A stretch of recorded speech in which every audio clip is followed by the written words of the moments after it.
नमस्कार, मैं अंजलि मिश्रा और स्वागत है आपका हमारे चैनल में। आपको बता दें कि 2023 में आने वाली शाहरुख खान की मोस्ट अवेटेड फिल्म जो है पठान, उसे लेकर काफी ज्यादा कंट्रोवर्सी देखने के लिए मिल रही है। उसे लेकर काफी बवाल मचा हुआ है। शाहरुख खान और दीपिका पादुकोण की फिल्म पठान के पहले गाने बेशरम रंग पर लोगों का गुस्सा फूटा। दीपिका पादुकोण की भगवा बिकनी पर खूब राजनीति देखने के लिए मिली। फिल्म को बैन करने तक की मांग हुई और इस पूरी कंट्रोवर्सी के बीच अब एक नया और बड़ा अपडेट आ रहा है। सेंसर बोर्ड की अब एंट्री हो चुकी है। सेंसर बोर्ड के सूत्रों के अनुसार मेकर्स को फिल्म में कई बड़े बदलाव करने होंगे। जी हाँ, बिल्कुल सही सुना आपने। सेंसर बोर्ड के सूत्रों के मुताबिक फिल्म पठान हाल ही में सर्टिफिकेशन के लिए सीबीएफसी एग्जामिनेशन कमेटी गई थी और सीबीएफसी गाइडलाइन के हिसाब से फिल्म को बारीकी से देखा गया और कमेटी के मेकर्स को फिल्म में कुछ बदलाव करने की सलाह भी दी गई। ये बदलाव फिल्म के गाने, आपको बता दें कि इस बदलाव में फिल्म के गाने को लेकर भी कहा गया। कमेटी ने पठान के थिएटर में रिलीज से पहले रिवाइज्ड वर्जन को सबमिट करने का भी आदेश दिया। यानी जो चीजें उन्हें गलत लगी है, चाहे वो भगवा रंग की बिकनी हो या फिर उससे जुड़ी हुई और सारी चीजें, उस फिल्म को देखने के बाद उन्हें लगा कि फिल्म में कई सारे बदलाव करने की जरूरत है और इसके बाद इसका एक रिवाइज्ड वर्जन लाने की जरूरत है और उसके बाद ही इस फिल्म को जो है आगे बढ़ाया जाएगा, यानी हरी झंडी जो है दिखाई जाएगी। आपको बता दें कि इसी से जुड़ा हुआ एक आपको कंट्रोवर्सी बताते हैं। पद्मावत के वक्त भी दीपिका पादुकोण की घूमर सॉन्ग को लेकर काफी ज्यादा कंट्रोवर्सी देखने के लिए मिली थी, जहां पर उनका पेट का थोड़ा सा हिस्सा जो है नजर आ रहा था। इसके बाद करणी सेना समेत कई सारे लोगों द्वारा ये सवाल उठाए गए थे कि राजपूताना महिला जो है इस तरीके के कपड़ों का जो इस्तेमाल है वो नहीं करती है, इस तरीके से कोई बॉडी का उनका पार्ट जो है वो नजर नहीं आता है। जिसके बाद घूमर सॉन्ग में बदलाव करते हुए डिजिटल टेक्निक का इस्तेमाल करते हुए उस गाने में उस पोर्शन को जो है ढक दिया गया था, जिसके बाद इस कंट्रोवर्सी को पर विराम लग गई थी। और अब इस तरीके से अब बेशरम रंग जो सॉन्ग है उसमें भी भगवा बिकनी के उपयोग को लेकर काफी ज्यादा आप देख सकते हैं कंट्रोवर्सी मची। कई जगहों पर यह कहा गया कि फिल्म नहीं चलने देंगे, कई जगहों पर पुतले जो है शाहरुख खान के फूके गए और जिस तरीके से इस फिल्म के गाने को लेकर इतनी ज्यादा कंट्रोवर्सी हुई, ये फिल्म मेकर के लिए सिर दर्द का कारण बनता हुआ नजर आया। और फिल्म मेकर के हाल ऐसे है कि उनकी बैक टू बैक 2 फिल्में 2022 में पिट गई और यही कारण है कि 2023 की शुरुआत वो किसी भी तरीके से एक फ्लॉप फिल्म के साथ नहीं करना चाहते हैं। और बॉयकॉट ट्रेंड की वजह से जिस तरीके से बॉलीवुड की फिल्में बैक टू बैक पिट रही है वो उनके सिर का दर्द बना हुआ है। और यही कारण है कि फिल्म मेकर ये चाह रहे थे कि अगर जरूरत पड़ी तो पूरे गाना बेशरम रंग को ही हम फिल्म से हटा देंगे, लेकिन हम किसी भी तरीके की कोई कंट्रोवर्सी नहीं चाहते हैं। बस यही चाहते हैं कि जनता फिल्म को देखे और पसंद करे, क्योंकि 2023 की शुरुआत किसी भी तरीके से फिल्म बॉक्स ऑफिस पर पिटने से ना शुरू हो। यही नहीं, एजेंसी के अनुसार हम आपको बता दें कि सीबीएफसी की अगर बात करें तो सीबीएफसी सूत्र का कहना है कि सेंसर बोर्ड हमेशा ही क्रिएटिव एक्सप्रेशन और लोगों की सेलिब्रिटी के बीच सही तालमेल बनाकर रखती है। हम भरोसा करते हैं कि आपस में बातचीत के जरिए सभी मुद्दों का समाधान ढूंढा जा सकता है। जब तक सुझाव बदलावों पर काम होता है, मैं ये बताना चाहूंगा कि हमारी संस्कृति और भरोसा गौरवशाली है, जटिल है और सूक्ष्म है।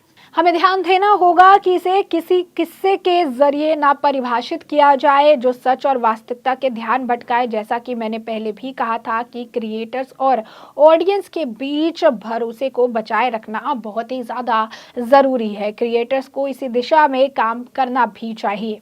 अब सेंसर बोर्ड ने पठान के मेकर्स को फिल्म में क्या क्या चेंजेस करने को कहा है, इसका खुलासा फिल्म रिलीज के बाद ही होगा। क्या दीपिका की भगवा बिकनी का कलर चेंज होगा या सीन एडिट होंगे, ये भी जो है समय के साथ ही इसके बारे में पता चल पाएगा। सवाल बड़ा है क्योंकि इससे पहले कभी कपड़ों को लेकर ऐसा बवाल जो है नहीं देखने के लिए, कपड़ों को लेकर ऐसी बात जो है बवाल के बाद मूवी में बदलाव होने की कोशिश जो है वो नहीं देखे जो है गए। दीपिका और शाहरुख का गाना बेशरम रंग जो है चाहे विवादों में आया हो, पर गाने में चार्ट बस्टर पर ये जो है ये टॉप होता हुआ नजर आया था और इस 2 हफ्ते में 150 मिलियन व्यूज मिले भी थे। लेकिन बेशरम रंग जहां एक तरफ ट्रेंड हुआ तो इस गाने को लेकर जो विवाद है वो भी भरपूर देखने के लिए मिला। पठान का दूसरा गाना जियो पठान भी इसके बाद आया, जिसे काफी बढ़िया प्रतिक्रिया मिली, लेकिन बेशरम रंग पर कंट्रोवर्सी देखने के लिए मिली है। अब उन्होंने साफ तौर पर कहा है कि भगवा बिकनी जो है बदला जाएगा, कई सारे और बदलाव होंगे, बड़े संकेत जो है देखने के लिए मिले।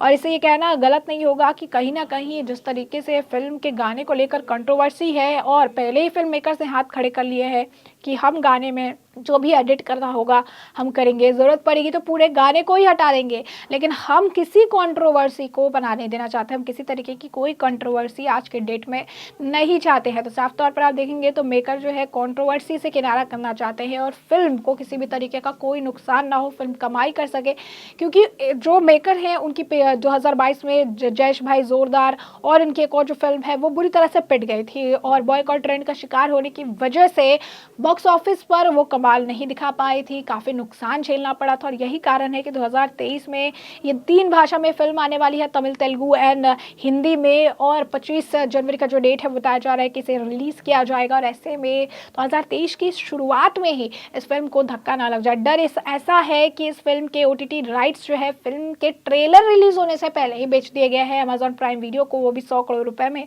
ताकि फिल्म अगर इस तरीके की कंट्रोवर्सी की वजह से कहीं भी किसी भी तरीके से अगर गुंजाइश की वजह से पिट जाती है तो भी थोड़े पैसे निकालने में कामयाबी हो सके, क्योंकि 250 करोड़ में बनी फिल्म है, 100 करोड़ में उन्होंने अमेजॉन प्राइम को अपने OTT राइट्स डर के मारे पहले ही बेच चुके हैं। और अब जिस तरीके से गाने को लेकर अब कंट्रोवर्सी हो रही है, सेंसर बोर्ड की एंट्री हो गई है और लगातार जो है कहा जा रहा है कि इस फिल्म में कई सारे बड़े बदलाव करने की जरूरत है। सेंसर बोर्ड ने बहुत ही बारीकी से इस फिल्म को देखा, क्योंकि लगातार धार्मिक भावनाओं को आहत करने जैसी बातें जो है, कंट्रोवर्सी जो है इस फिल्म के गाने से उठ रही थी। और यही कारण था कि कमेटी ने इसे बहुत ही बारीकी से देखा और उसके बाद उन्हें लगा कि हाँ, कुछ चीज़ें ऐसी हैं, कुछ पोर्शन ऐसे हैं जिसे पूरी तरीके से एडिट करने की ज़रूरत है और उसके बाद इसका रिवाइज्ड वर्जन जो है उसे आउट करने की ज़रूरत है। यानी इसका रिवाइज्ड वर्जन जो है उसे रिलीज़ करना होगा, रिवाइज्ड वर्जन उसे देखा जाएगा, रिवाइज्ड वर्जन अगर समझ में आता है, वो चीज़ें एडिट की जाती है, हटाई जाती है, बदलाव किए जाते हैं, उसके बाद उस रिवाइज्ड वर्जन के साथ इस फिल्म को जो है जनवरी में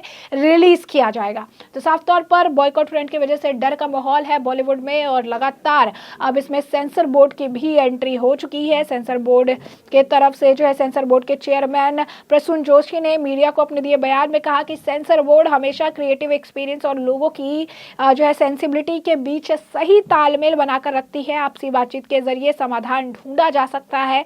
अब जब तक सुझाव गए बदलाव का काम होता है। मैं ये बताना चाहता हूँ कि हमारी संस्कृति और जो है भरोसा गौरवशाली, जटिल और सूक्ष्म है। क्रिएटर्स को इसी दिशा में जो है काम करना चाहिए। हालांकि प्रसून जोशी ने फिल्म पठान को लेकर ये साफ नहीं किया कि क्या बदलाव करने और सुझाव दिए गए हैं। अब यह फिल्म रिलीज होने के बाद पता चलेगा और ये देखना दिलचस्प होगा कि बेशरम रंग गाने में दीपिका पादुकोण की बिकनी का कलर चेंज किया जाता है या सीन को पूरी तरीके से एडिट कर दिया जाता है, या फिर इससे भी कोई बड़ा फैसला लेते हुए गाने को ही हटाने का फैसला मेकर्स लेती है। यह आने वाले वक्त के साथ ही पता चलेगा, जिससे हम आपको अपडेटेड रखेंगे।